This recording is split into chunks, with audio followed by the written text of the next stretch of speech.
A few days ago, I was asked a question. How can a demon and the Holy Spirit live in the same body?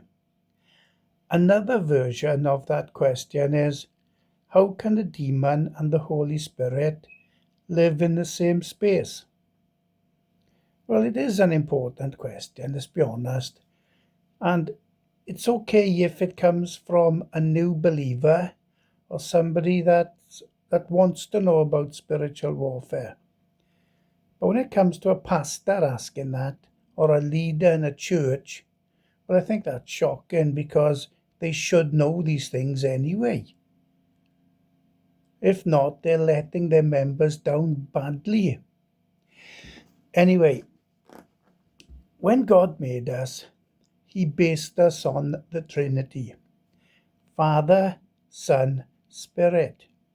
He made us body, spirit, soul. So we're based on the Trinity. Now, when you get saved, the Holy Spirit goes to live in your spirit. And I think it's 2 Colossians that says the Spirit is sealed. Demons can no longer go into your spirit once you get saved. It's your spirit that's saved and perfected, which is why you feel the struggle between the new man and the old man. The new man, which is your saved spirit, wants to obey God. But your body and your soul, which are not saved, still want to do the worldly things, the things of the flesh. Now, the spirit is saved and the demons cannot go into your spirit. However, your soul isn't saved. The soul is your mind, will, and emotions. And we all know, even when you're saved, your mind, your will, your emotions don't always tie in, and they're not always as you want them to be. You can get angry.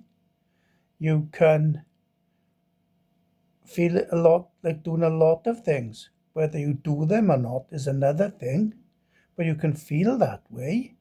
That's why you need to capture your thoughts. Your body's not saved either. When you die, you're either buried and your body goes into the ground and rots away, or you're cremated.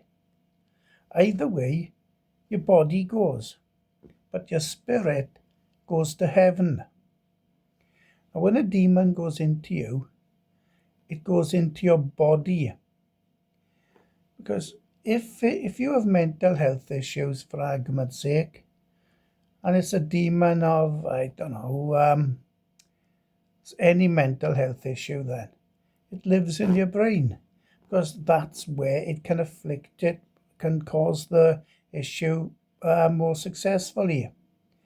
It can either cause the mental health issue, or it can jump on the bandwagon and make it worse.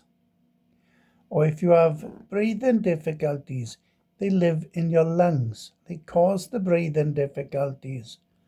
Or if you have blood problems, they either live in your blood or they live in your marrow, which enables them to create blood problems.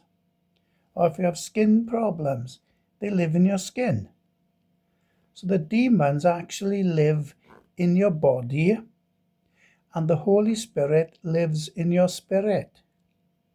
So they don't live in the same place, and they certainly do not exist in the same place. You'd think a pastor or a leader of a church would know this. And you think a pastor would be doing all they could to teach their people deliverance. I know of 2 pastors that point blank refused to have deliverance in their churches, and now they're no longer pastors there. God has removed them. So make of that what you will. But now you know the Holy Spirit lives in your spirit and a demon lives in your body. So I hope that clears up that question.